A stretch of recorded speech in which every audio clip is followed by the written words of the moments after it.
Halo, saya Uung Yonas. Saya akan membacakan cerita dongeng untuk adik-adik. Ini cerita rakyat Jawa Tengah. Judulnya Cerita Rakyat Timun Mas. Episode Dongeng Timun Mas, Perjanjian dengan Raksasa. Mbok Sarni tinggal sebatang kara di hutan yang sepi. Ia sangat menginginkan kehadiran seorang anak. Tiap hari ia tiada henti selalu berdoa. Tuhan, karuniai seorang anak padaku. Sesungguhnya hidupku sangat sepi.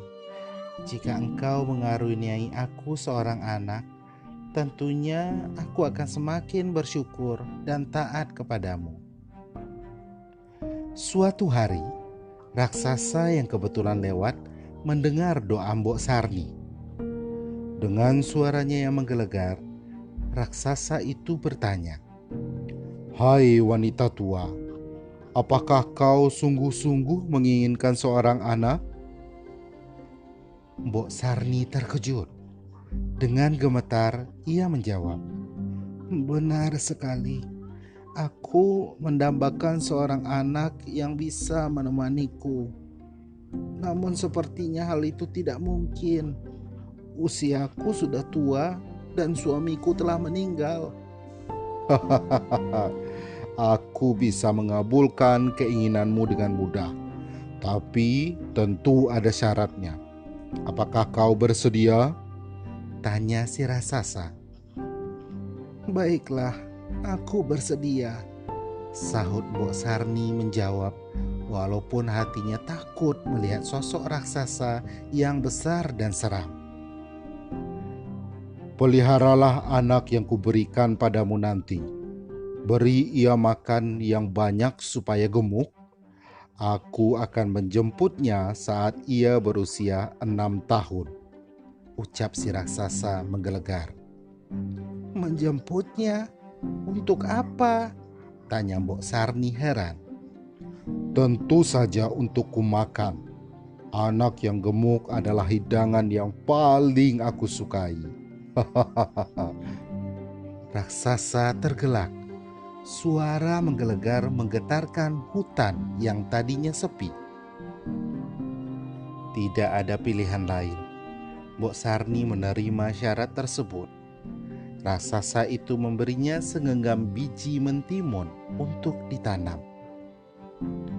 Mbok Sarni pun mengikuti saran si raksasa untuk menanam biji mentimun yang didapatkannya.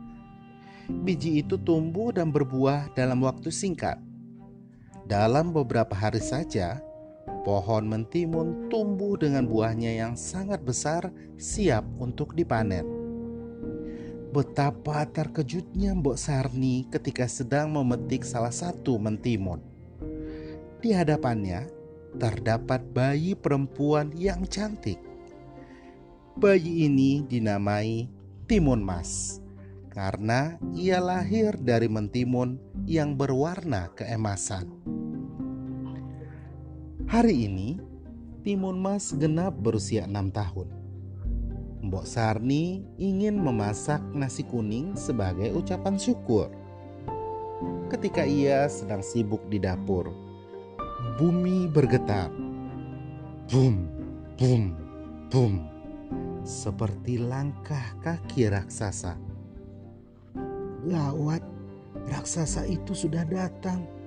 Untung Timun Mas sedang pergi. Aku harus mencari akal untuk mengusir raksasa itu, kata Mbok Sarni dalam hati. "Hai ibu tua, keluarlah. Mana anakmu?" teriak raksasa itu. Mbok Sarni cepat keluar menghampiri si raksasa. "Sabar, aku akan menyerahkannya padamu. Tapi apakah kau mau? Tubuhnya masih kecil dan kurus. Aku rasa ia belum cukup lezat untuk dimakan." "Hah? Berarti kau tidak menjaganya dengan baik? Mana anak itu?" teriak raksasa lagi. "Ia sedang pergi. Percayalah padaku. Kembalilah 2 tahun lagi. Aku jamin ia sudah gemuk," jawab Mbok Sarni. Raksasa itu percaya pada perkataan Mbok Sarni. 2 tahun bukanlah waktu yang lama, pikirnya. Sepeninggal raksasa, Mbok Sarni mencari akal untuk menyelamatkan Timun Mas. Ia juga berdoa supaya Tuhan memberikan jalan keluar. Suatu malam, Tuhan menjawab doanya. Mbok Sarni bermimpi bertemu dengan seorang pertapa di gunung. Pertapa itu menyuruh Timun Mas untuk menemuinya. Ia akan menolong Timun Mas. Saat Mbok Sarni terbangun, ia merasa tak ada salahnya untuk mencari pertapa itu. Ia lalu menceritakan semuanya pada Timun Mas, termasuk perjanjiannya dengan raksasa. Timun Mas memang anak pemberani. Ia tidak takut ketika tahu bahwa raksasa akan menyantapnya. Timun Mas bertekad untuk menemui pertapa di gunung.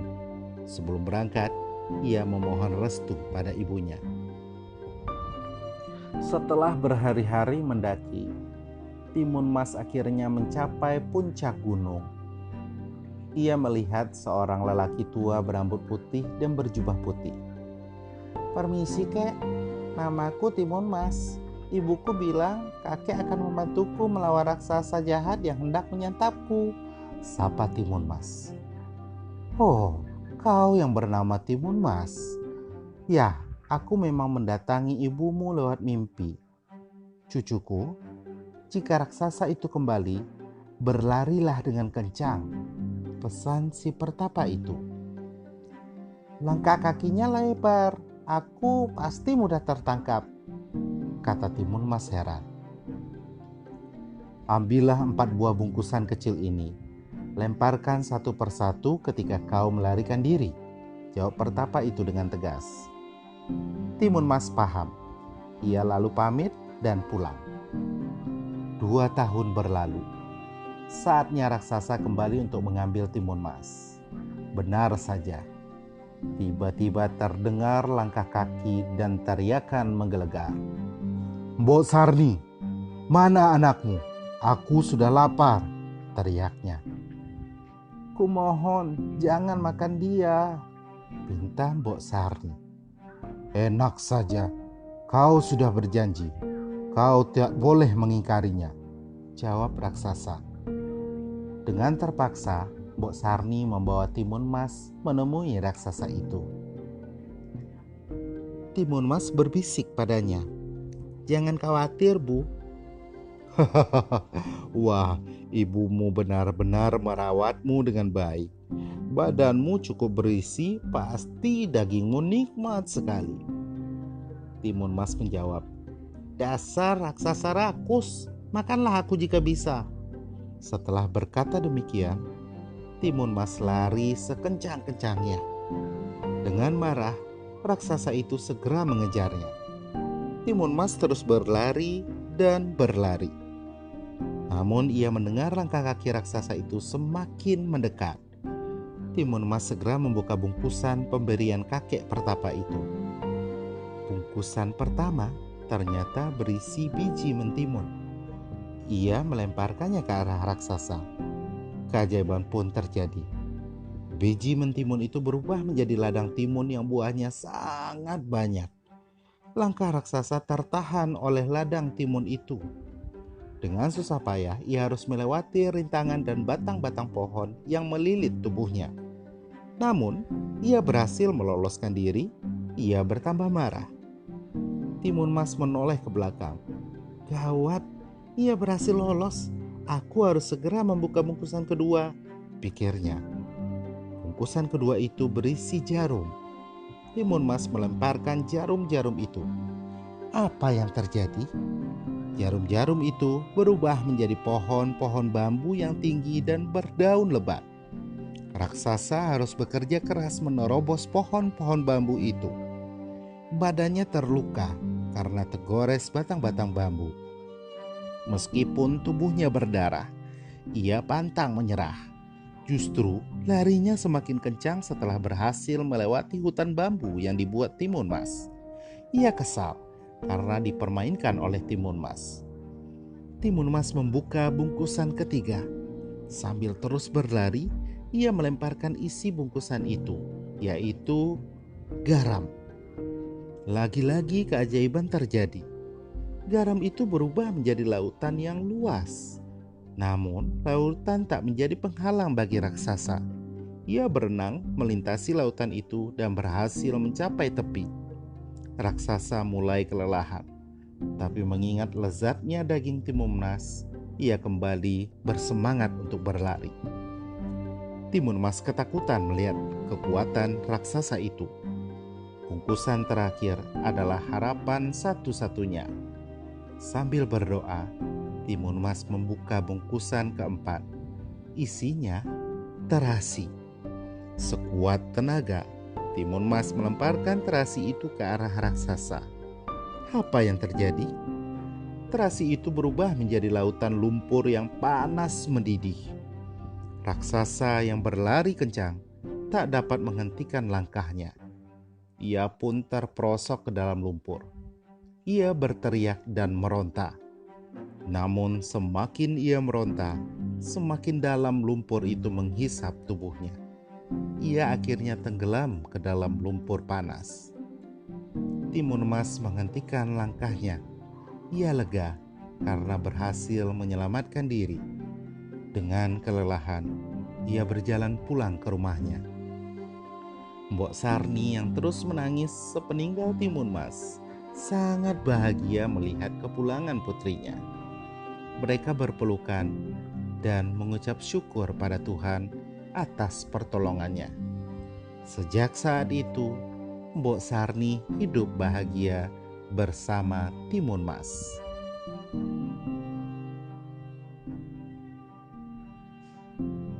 Nah, adik-adik, pesan moral dari cerita rakyat Jawa Tengah ini, cerita rakyat Timun Mas, adalah jangan berjanji jika kau merasa tidak mampu untuk memenuhinya. Orang akan marah jika kau ingkar janji padanya.